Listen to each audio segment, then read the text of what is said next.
እንዴት ናችሁ ውድ ቤተሰቦቻችን? የፉአድ ባህሩ የዩቲዩብ ቻናላችን ነው። እያደመጣችሁን እየተከታተላችሁን ስለሆነ እጅጉን ከልብ አድርገን ነው የምናመሰግነው። የተለያዩ የዝውውር ጉዳዮችን የምናነሳበት የዛሬ ፕሮግራማችንን እነሆ ዛሬም ይዘን ቀርበናል።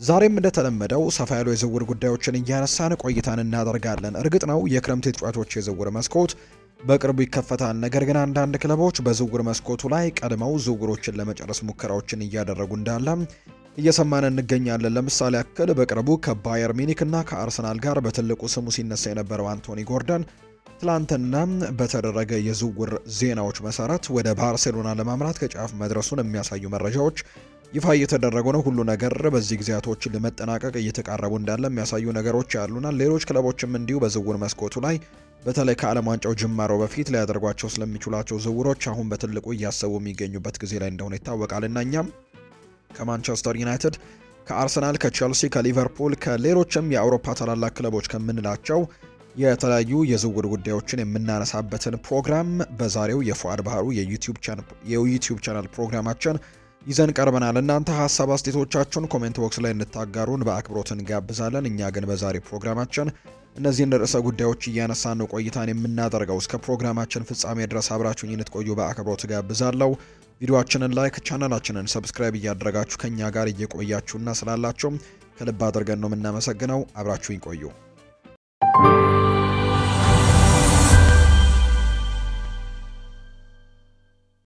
የቀድሞው የቼልሲ ክንፍ መስመር ተጫዋች የነበረው ሾን ራይት ፊሊፕስ እንዳለው ከሆነ ዣኦ ፔድሮ ለባርሴሎና ለመጫወት የሚያስችል ብቃት ያለው ሲሆን የዝውውር እንዲሳካለትም እመኛለሁ ሲልም ጭምር ነው የተናገረው።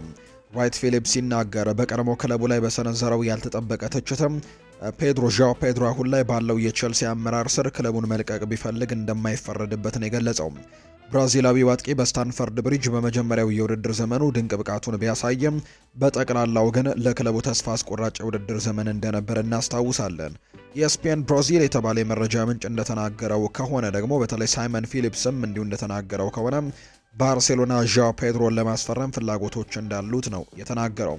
የቀድሞው የቼልሲ ተጫዋች እንዲሁ ዣኦ ፔድሮ ወደ ባርሴሎና እንዲዘዋወር ደግፏል። ሾን ራይት ፊሊፕስ ዣኦ ፔድሮ ባርሴሎናን ስለመቀላቀሉ ለቀረበለት ጥያቄ ሲመልስም አሁን ያለው የቼልሲ ስብስብ ውጤታማ ባለመሆኑ ተጫዋቹ መልቀቅ እንዳለበት ነው የሚናገረው። በሰጠው አስተያየትም ሲናገር ዣኦ ፔድሮ ወደዚያ ቢሄድ በሱ በጣም ጥሩ ይሆንለታል ብዬ አምናለሁ። በግል ቼልሲን እየመራበት ያለው መንገድ ስመለከት ለእኔ በሱ ቦታ ላይ ይህንን ደግሞ ዝውውር እንዲሳካለት የተቻለኝን ሁሉ አደርግ ነበር። በካምፕኑ ከራፊኒያና ከላሚን ያማል ጋር መጫወት ለሱ ትልቅ እድል ነው። በቼልሲ በነበረው ቆይታ ካሳየው ብቃት አንጻር እዚያ ደግሞ ብዙ ግቦችን እንደሚያስቆጥር ተስፋ አደርጋለሁ ብለዋል። አክሎም ሲናገር እኔ ዣኦ ፔድሮን በሆን ኖሮ በቼልሲ እንዲሁ አልቆይም ነበር። በቻምፒየንስ ሊግ መጫወት ፈልጋለሁ። ቼልሲ ግን ለማንኛውም አውሮፓዊ ውድድር የማያልፍ ወይም ደግሞ ማለፍ እንዳልቻለ አውቃለሁና ዣኦ ፔድሮ ደረጃው ከዚህ በላይ መሆን ይገባዋል፣ በቻምፒየንስ ሊግ መጫወትም ይገባዋል ብዬም አምናለሁ ሲል ነው የተናገረው። እየገፋ የመጣው ሮበርት ሌቫንዶስኪ እድሜው እንግዲህ በዚህ የክረምት ተጫዋቾች የዝውውር መስኮት እንደሚለቅ ይታወቃልና ባርሴሎና በዚህ ክረምትም በአጥቂ መስመሩ ላይ ትልቅ ዝውውርን መፈጸም ሳይኖርበት አይቀርም። ቼልሲ ዣኦ ፔድሮን ከአንድ የውድድር ዘመን በኋላ በቀላሉ ለመልቀቅ ባይፈልግም ክለቡ በአውሮፓ ውድድሮች ላይ የማይሳተፍ መሆኑን ተከትሎ ግን ተጫዋቹን ማቆየት ሊከብደው እንደሚችል ተናግሯል። እድሉ ካለ ባርሴሎና ይህንን የ24 ዓመት ድንቅ ተሰጥኦ ለማስፈረምም ጥረት ማድረግ ይኖርበታል። ምክንያቱም ተጫዋቹ በቁልፍ ቦታ ላይ ለረጅም ጊዜ ሊያገለግል የሚችል ኢንቨስትመንት እንደሆነ ነው በርካቶች የሚገምቱት። ቶተንሃሞች የሪያል ማድሪዱን ድንቅ አጥቂ ፍራንኮ ማስታንቱኖን በዚህ ክረምት ለማስፈረም 70 ሚሊዮን ዩሮ ማውጣትም ይኖርበታል። የአርጀንቲናዊ ተጫዋች በሪያል ማድሪድ ቆይታው መጀመሪያ ላይ አስደናቂ አጀማመር የነበረው ቢሆንም የሚፈልገውን ብቃት ግን ቀጣይነት ባለው መልኩ ማሳየት ባለመቻሉ ተቀያሪ ለመሆን ተገዷል። የስፔኑ ግዙፍ ክለብ ሪያል ማድሪድ ከቶትናም ለቀረበለት ፍላጎትም ተጫዋቹን አሳልፎ ለመስጠት ዝግጁ ቢሆንም በተጫዋቹ የወደፊት ቆይታ ላይ ግን ከፍተኛ ቁጥጥር እንዲኖረው ነው የሚፈልገው። ቸልሲ የማስታንቱኖን ሁኔታ በቅርበት እየተከታተለ ይገኛል። ከስፔን የወጡ ዘገባዎች እንደሚያመለክቱት የሰሜን ለንደኑ ክለብ ፍራንኮ ማስታንቱኖን ለማስፈረም ፍላጎት አለው። ክለቡ ቀደም ሲል የ45 ሚሊዮን ዩሮ ጥያቄ ያቀረበ ቢሆንም ሪያል ማድሪድ ግን ብዙም ሳይሞክርበት ደግሞ ጥያቄውን ውድቅ እንዳደረገው የሚታወስ ነው። የ18 ዓመቱ ተጫዋች በመጀመሪያ የውድድር ዘመን ለዋናው ቡድን የተጫወተው ከ1300 ደቂቃዎች በታች በመሆኑ ሪያል ማድሪድን መልቀቁ ሊፈቅድም ይችላል። ሆኖም ግን ክለቡ ለወደፊቱ በተጫዋቹ ላይ መብት እንዲኖረው የሚያደርግ ስምምነትን ይመርጣል ተብሎ ነው የሚታሰበው። ሎስ ብላንኮቹ ተጫዋቹ በውሰት እንዲሄድና ቶትናም ለቀጣዩ የውድድር ዘመንም በአውሮፓ ውድድሮችም ማለፉን ካረጋገጠ የ70 ሚሊዮን ዩሮ ደግሞ የቋሚ ግዢ ግዴታን እንዲኖርም ለማድረግ ግፊት ላይ ናቸው። ይህም ደግሞ የስፔኑ ክለብ በወጣቱ ተጫዋች ላይ ያደረገውን ኢንቨስትመንት ለመጠበቅም ይረዳዋል ተብሎ ይታሰባል። ስፐርሶች የአውሮፓ ውድድር ተሳትፎን ማግኘት ካልቻሉ ማስታንቱኖ ጠቃሚ የፕሪሚየር ሊግ ልምድን አግኝቶ ወደ ማድሪድ ይመለሳል። የሰሜን ለንደኑ ክለብ በፊት መስመሩ ላይ ተጨማሪ ጥራቶችን የሚፈልግ በመሆኑ ይህ አርጀንቲናዊ ተጫዋች ለቡድኑ አቅምም ትልቅ ነገር እንደሚሰጥ ነው የሚታመነው። የእሱ ፍጥነት፣ ተከላካዮችን የማለፍ ብቃትና የማጥቃት ችሎታው በቡድኑ እጅግ አስፈላጊ ሊሆን ቢችልም ምንም እንኳን 70 ሚሊዮን ዩሮ መክፈል ትልቅ የገንዘብ ስጋት ቢሆንም ተጫዋቹ ያለው ትልቅ ተስፋን ግን ዋጋ የሚያሳጣው እንደሆነ ነው ዘገባዎቹ የሚጠቁሙት። ማንቸስተር ዩናይትዶች የሌስተር ሲቲውን ድንቅ አጥቂ ጀረሚ ሞንጋን ለማስፈረም ፍላጎት አለው። በ15 ዓመት ከ271 ቀናት ዕድሜው በፕሪሚየር ሊግ የመጀመሪያ ጨዋታውን ያደረገው ይህ የእንግሊዝ ወጣቶች ብሔራዊ ቡድን ተጫዋች ሌስተር ሲቲ ወደ ሊጓን ወይም ወደ ሶስተኛው ደረጃ መውረዱን ተከትሎ በዚህ ክረምት ክለቡን ሊለቅ ይችላል ተብሏል። በርካታ ታላላቅ ክለቦችም ይህንን አጋጣሚ እንደ መልካም አጋጣሚ በመጠቀም ይህንን ታዳጊ አጥቂ ለማስፈረምም እንደ ጥሩ እድል ተመልክተውታል። ጀረሚ ሞንጋ ድንቅ ተሰጥኦ ያለው ተጫዋች ተብሎ እንዲሁ ተወድሷል። ከስፔን የወጣ ዘገባ እንደሚያመለክተው ማንቸስተር ዩናይትድ ጀረሚ ሞንጋን ከሚፈልጉ ክለቦች መካከል አንደኛው ነው። ማንቸስተር ዩናይትድ ለተወሰነ ጊዜ ክትትል ሲያደርጉበት የቆዩ ሲሆን ተጫዋቹም ለየት ያለ ብቃት ያለው ተጫዋችም አድርገው ነው የሚቆጥሩት። የ16 ዓመቱ ታዳጊም በዚህ ውድድር ዘመን ለዋናው ቡድን ከ1000 ደቂቃዎች በላይ የተጫወተ ሲሆን በ3 ጎሎች ላይም ቀጥተኛ ተሳትፎን አድርጓል። ምንም እንኳን ትልቅ ተስፋና ብሩህ የወደፊት ጊዜ ቢጠብቀውም ክለቡ ወደ ሶስተኛው የእንግሊዝ እግር ኳስ እርከን መውረዱን ተከትሎ በሌስተር ሲቲ የመቀጠሉ ዕድል አነስተኛ ነው። ማንቸስተር ዩናይትድ ጀረሚ ሞንጋን ለማስፈረም በሌስተር ላይም ዘመቻ ጀምረዋል።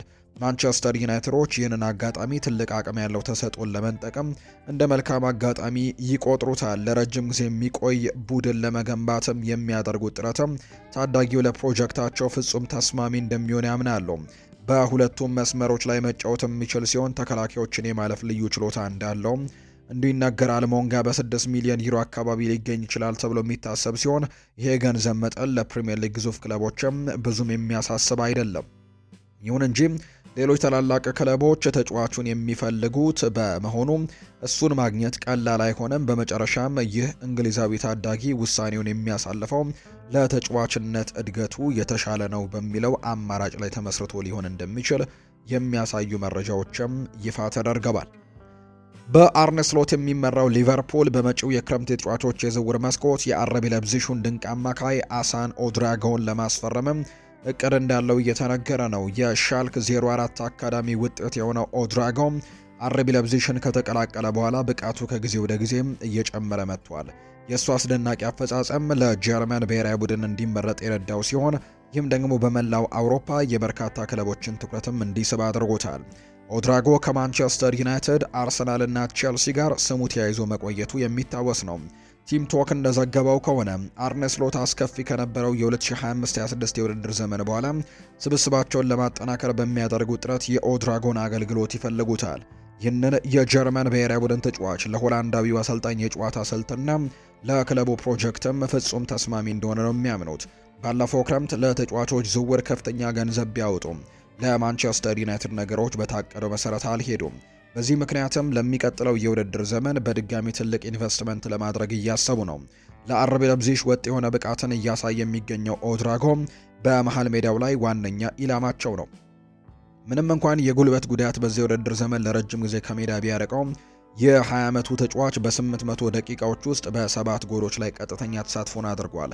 በመሃል ሜዳ ላይ መጫወትን ቢመርጥም በአጥቂ አማካይ ወይም በ10 ቁጥር ቦታ ላይ እንዲሁም በግራ መስመር ላይም የመጫወት ብቃት እንዳለው ነው የተነገረው። ሊቨርፑል ለታዳጊው የ40 ሚሊዮን ዩሮ ጥያቄ ለማቅረብ እየተዘጋጁ ቢሆንም ላይፕዚግ ግን ይህንን መጠን ዝውውሩን ለመፈጸም በቂ እንዳልሆነ በግልጽ አስታውቀዋል። እንደ አሌክሲ ማካሊስተር፣ ከርቲስ ጆንስ እና ዋተሮ ኤንዶ ያሉ ተጫዋቾች ደግሞ ከክለቡ ሊለቁ እንደሚችሉ በሚነገርበት በዚህ ወቅትም የመርሲሳይዱ ክለብ ኦድራጎን እንደ ዋነኛ ተተኪ መርጦታል። ተጫዋቹ ለቡድኑ ብዙ ነገሮችን ሊጨምር ቢችልም እሱን ማግኘት ግን ቀላል አይሆንም። ምክንያቱም ላይፕዚግ እስከ 2029 በሚቆይ ውልም በተጫዋቹ ላይም ይላለው ቁጥጥር አለው። እንደ ዘገባዎች ከሆነ ክለቡ ይህንን የመሃል ሜዳ ኮከብም ለመሸጥ ከ80 እስከ 100 ሚሊዮን ዩሮ ይፈልጋል። ለሊቨርፑል እንደ መልካም አጋጣሚ ሊታይ የሚችለው ቀደም ሲል ናቢ ኬይታ፣ ኢብራሂማ ኮናቴና ዶሚኒክ ሶቦስላይን ሲያስፈርሙ ከላይፕዚግ ጋር የፈጠሩት ጠንካራ ግንኙነት እንደሆነ ጭምር ነው የሚነገረው።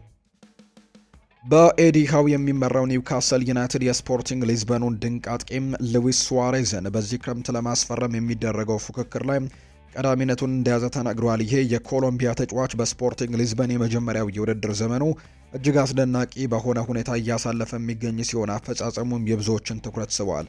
በርካታ ታላላቅ ክለቦች ተጫዋቹን ከፖርቱጋሉ ክለብ ነጥቆ ለማውጣት የሚፈልጉ ሲሆን ኒውካስል ዩናይትድም ከነዚህ መካከል አንደኛው ነው። ሊቨርፑልም ከሉዊስ ሱዋሬዝ ጋር ስሙ ተነስቷል።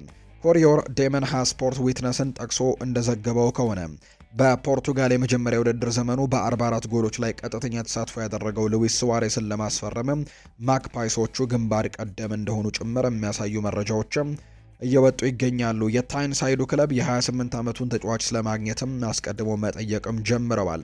ሱዋሬዝ ባለፈው ክረምት በ22.95 ሚሊዮን ዩሮ ከዩዲ አልሜሪያ ወደ ስፖርቲንግ የተዘዋወረው ክለቡን ለቆ አርሰናልን የተቀላቀለው ቪክተር ዮኬሬሽን ለመተካት ነበር። ተጫዋቹ በ50 ጨዋታዎች 35 ጎሎችን በማስቆጠርና 9 አሲስቶችን በማድረግም የስዊድናዊውን አጥቂ ቦታ በሚገባ መሸፈን ችሏል። ኒውካስሎች በቻምፒየንስ ሊግ ጨዋታዎች ላይ አስደናቂ ብቃት ባሳየው በዚህ ኮሎምቢያዊ ተጫዋች ላይ ትልቅ አድናቆት ነው ያላቸው። ተጫዋቹ በአጥቂ መስመር ላይ መጫወትን ቢመርጥም በግራ መስመር ላይም የመጫወት ችሎታ እንዳለው ግን በርካቶች ይነግሩለታል። የታይንሳይዱ ክለብ ተጫዋቹን ለማስፈረም በሚደረገው ፉክክር ቢመሩም ስፖርቲንግ ሊዝበን ተጫዋቹን በተመለከተ ባለው አቋም ምክንያት ዝውውሩን መፈጸም ቀላል አይሆንም። ተጫዋቹ እስከ 2030 የሚቆይ ውል ያለው በመሆኑ ክለቡ ሁኔታውን ሙሉ በሙሉ ተቆጣጥሮታል። ስፖርቲንግ ሊዝበን ተጫዋቹን እንዲለቅም የሚፈቅደው የ80 ሚሊዮን ዩሮ የውል ማፍረሻ ከተከፈለ ብቻ ነው። የተጠየቀው ዋጋ በገበያው ላይ 28 ሚሊዮን ዩሮ ብቻ ለሚገመት ተጫዋችም በጣም ከፍተኛ ነው ተብሏል። ኒውካስል የስፖርቲንግ ሊዝበንን ጥያቄ ለመቀበልም ፍቃደኛ መሆን አለመሆኑን ማየቱ አስደሳች ያደርገዋል። ክለቡ ካለበት የፋይናንስ ገደብ አንጻርም ይህ የመሆን እድሉ አነስተኛ ቢመስልም ከክለቡ ይወጣል ተብሎ የሚጠበቀው ኒክ ቮልትማደ የሚለቅ ከሆነ ግን ዝውውሩ ሊሳካ የሚችልበት እድሉ እንዳለ ነው እየተገለጸ የሚገኘው። ማንቸስተር ዩናይትድ የዌስትሃም ዩናይትዱን የመሃል ሜዳ ድንቅ ተጫዋች ማቲዮስ ፈርናንዴስን ለማስፈረም የሚደረገውን ጥረት አጠናክሮ ቀጥሏል። ዌስትሃም ዩናይትድ ወደ ሻምፒዮንሺፕ ወይም ወደ ደረጃ 2 የመውረድ አደጋን እንግዲህ መጋረጡንና መረጋገጡን ተከትሎ በዚህ ወቅት ላይ ለዚህ ፖርቹጋላዊ ተጫዋች የወደፊት ቆይታ ትልቅ መነጋገሪያ ነው። ሀመርሶቹ በሊጉ ለመቆየት የሞከሩት እድል ሳይሳካላቸው ቀርተዋል። በዚህ መሰረት የ21 ዓመቱን ተጫዋችም በክለቡ መቆየት የማይቻል እንደሆነ ያምናሉ። ፈርናንዴስ ድንቅ ተጫዋች ተብሎ በርካቶች ይጠቅሱታል። ማንቸስተር ዩናይትድ ማቲዮስ ፈርናንዴስን ለማስፈረም ከፍተኛ ፍላጎት ያለው ሲሆን ፒተር ወርክ በፉትቦል ኢንሳይደር በኩልም እንደዘገበው ከሆነ ማንቸስተር ዩናይትድ የዌስትሃም ዩናይትድን ኮከብ በዚህ ክረምት ወደ ኦልድ ትራፎርድ ለማምጣትም የሚያደርጉት ጥረት ከፍ አድርገውታል። ፒተር ወርክ በትራንስፈር ኢንሳይደር ፖድካስት ላይ ስለ ተጫዋቹ ወደፊት ቆይታ ሲናገር ማንቸስተር ዩናይትድ እና ሌሎች በርካታ ክለቦች ዌስትሃም የመውረድ አደጋ ካጋጠመው ያንን አጋጣሚም ተጠቅመው ማቲዮስ ፈርናንዴስን ለማስፈረም ተስፋ ያደርጋሉ። እሱ የዩናይትድ ካዘጋጀው ረጅም የመሃል ሜዳ ኢላማዎች ዝርዝር ውስጥም አንደኛው ነው። ዌስትሃም መውረዱን ማረጋገጡን ተከትሎ ፖርቱጋላዊው አማካኝ መቆየትም አይቻል ይሆናል። ምክንያቱም እሱ በሻምፒዮንሺፕ መጫወት የሚፈልግ አይደለም። ምንም እንኳን ክለቡ በዚህ የውድድር ዘመን ቢቸገርም የ21 ዓመቱ ተጫዋች ግን በቋሚነት ብቃቱ ጎልቶ መውጣት ችሏል። በለንደኑ ክለብ በመጀመሪያው የውድድር ዘመኑ ትልቅ ተጽዕኖ መፍጠርም ችሏል። ተጫዋቹ በ35 ጨዋታዎች ላይ ተሰንፎም በ7 ጎሎች ላይ ቀጥተኛ ተሳትፎን አድርጓል። በመሃል ሜዳ ላይ መጫወትን ቢመርጥም በተለያዩ የመሃል ሜዳ ሚናዎች ላይም የመጫወት ብቃት አለው።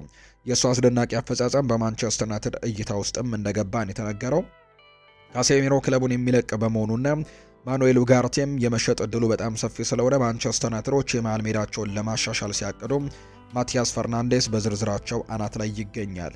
ክለቡ የዌስትሃም ዩናይትድን የወራጅነት ስጋትን እንደ ትልቅ አጋጣሚም መጠቀሙ ነው የሚነገረው። ዌስትሃም ተጫዋቹን ማጣት ባይፈልግም በሊጉ መቆየት አለመቻላቸው ግን ፈርናንዴዝን በርካታ ታላላቅ ክለቦች እንዲፈልጉት ባሉበት በዚህ ሰዓት በሁለተኛው እርከን ላይ ይጫወታል ብሎ መጠበቅ የማይቻል እንደሆነ መረጃዎቹ ጠቁመዋል።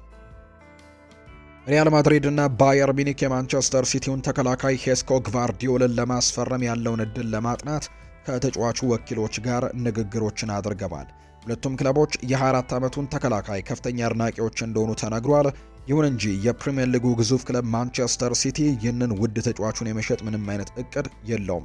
ቲም ቶክ እንደዘገበው ከሆነ ሲቲ የተጫዋቹን የረጅም ጊዜ ቆይታ ለማረጋገጥና ታላላቅ ፈላጊዎቹም ተስፋ ለማስቆረጥም የውል ማራዘሚያ ንግግር በፍጥነት ለመጀመርም እንዳቀደን የተነገረው። ከማድሪድ እና ከባየር ሚኒክ የመጣው ከፍተኛ ፍላጎት ብዙም የሚያስገርም አይደለም።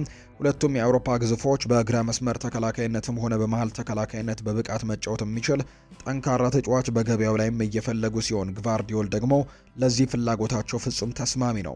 ኳስን ይዞ ወደፊት በመሄድም ሆነ በማጥቃት ሂደት ውስጥም ካለው ተሳትፎ አንጻር ይህ ክሮኤሽያዊ ተጫዋች በዘመናዊ እግር ኳስ ውስጥ ካሉ የተሟላ ተከላካዮችም አንዱ ሆኖ ራሱን አቋቁሟል።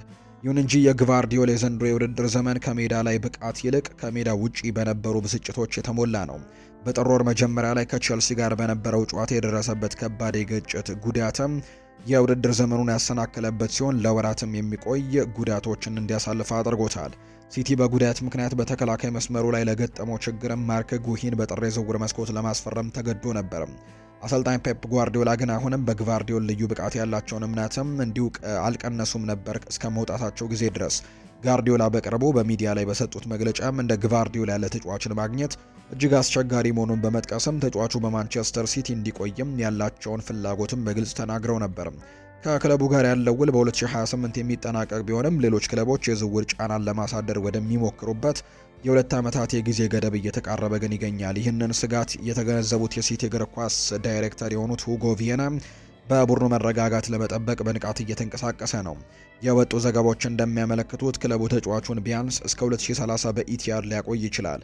ተጨማሪ የ1 ዓመት ዕድል ያለውና የተጫዋቹን ደረጃ የሚመጥን ከፍተኛ የደሞዝ ጭማሪ የተካተተበት አዲስ ውል እያዘጋጁ ነው። ግቫርዲዮል በሲቲ ባለው ደግሞ የውድድር ድባብም ደስተኛ መሆኑን ለክለቡ ዝውውርም የመከላከል ትልቅም አቅም ይሰጠዋል። የግቫርዲዮል ጉዳይ ሲቲ ተከላካዩን እንደ ዋነኛ ደግሞ አምድም እንደሚመለከተው ያሳያል። በተለይም ሪያል ማድሪድ እና ባየር ሚኒክ የመሰሉ ክለቦች ሲመጡ ሲቲ ውል ለማደስ መፍጠኑ ተጫዋቹ ላይ ያላቸውን ፍላጎትና ተጫዋቹን ለማቆየት ያላቸውን ትልቅ እቅድም የሚያሳይ እንደሆነ ጭምር ነው መረጃዎቹ የሚጠቁሙት። ወደ ቤተሰቦቻችን ፉአድ ባህሩ የዩቲዩብ ቻናል ላይ ትገኛላችሁ። እያደመጣችሁን ስለሆነ እጅግ ከልብ አድርገን ነው የምናመሰግነው። የተለያዩ ስፖርታዊ ጉዳዮችን ያካፈልንበት የዛሬ ፕሮግራማችን ይህንን ይመስል ነበር። ቆይታችሁን ከኛ ጋር ያደረጋችሁ በሙሉ ላቅ ያለ ምስጋናችንን ለእናንተ ማቅረብ እንወዳለን። ፉአድ ባህሩ ፕሮግራሙን እየመራው ከእናንተ ጋር ቆየሁኝ። መልካም ጊዜ፣ መልካም ቀን ይሁንላችሁ።